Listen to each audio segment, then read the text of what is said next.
তো সলাতুল মাগরিবে আপনারা যে কুনুতে নাজেলা পাঠ করছেন, আজকে জীবনে প্রথম কুনুতে নাজেলা পাঠ করছেন কে কে দেখি? মাশাআল্লাহ।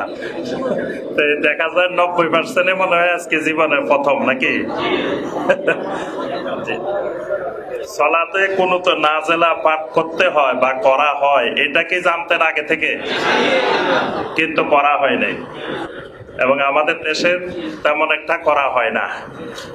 আজকে অনেকে বলতেছে যে অমুক ইহুদির দালাল, অমুক এই অমুক সেই, ইহুদিদের টাকা পায়।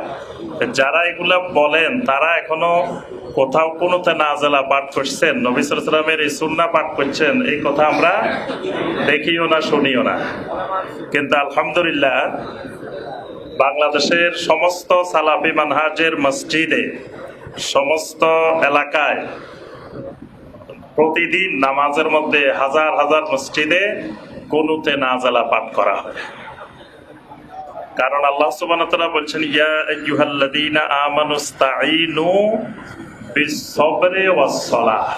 সালাতের মাধ্যমে আল্লাহর কাছে সাহায্য চাইতে বলছেন, এবং কেমনে সালাতের মাধ্যমে সাহায্য চাইতে হবে তাও নবী সাল্লাল্লাহু আলাইহি সাল্লাম শিখাই দিয়েছেন।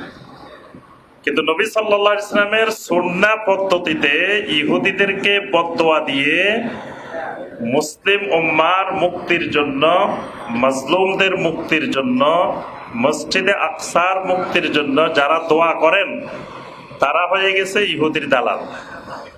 আর যারা দোয়া সুন্নাত পদ্ধতিতে এইভাবে দোয়া করেন না, তারা হয়ে গেছে ফিলিস্তিনের শুভাকাঙ্ক্ষী, ফিলিস্তিনের বন্ধু হয়ে গেছে। আল্লাহ পাক তাদেরকে বুঝার তৌফিক দান করুন। জি, মাঝে মাঝে এরকম সালাতের মধ্যে কুনুতে নাজেলা পড়বেন, এটা নবী সাল্লাল্লাহু আলাইহি সাল্লামের সুন্নাহ। জি, একা একাও পড়া যায়, তবে সুন্নাহ হলো জামাতবদ্ধ পড়াটাই উত্তম। নবী সাল্লাল্লাহু আলাইহি সাল্লাম জামাতেই পড়ছেন।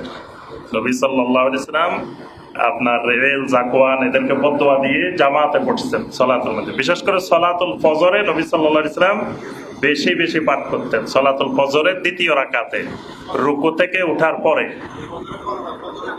জি, ফজরের সালাতে নবী সাল্লাল্লাহু আলাইহি সাল্লাম বেশি বেশি পড়তেন সালাতুল ফজরে। তবে 5 ওয়াক্ত সালাতে পড়া যাবে, যে কোনো সালাতেই পাঠ করা যাবে। জি, আল্লাহ পাক আমাদেরকে তৌফিক দান করুন। জি, সম্মানিত ভাই ও বোনেরা, ইনশাআল্লাহ কিছুক্ষণের মধ্যে আমাদের শাইখেরা চলে আসবেন, একজন একজন আলোচনা শুরু করবেন। তো তার আগে আমরা যে বিষয়টি আলোচনা করছিলাম সেই বিষয়ে একটু বলি, যে তাওবা এবং ইস্তেগফার সম্পর্কে আমাদের আলোচনা চলছিল।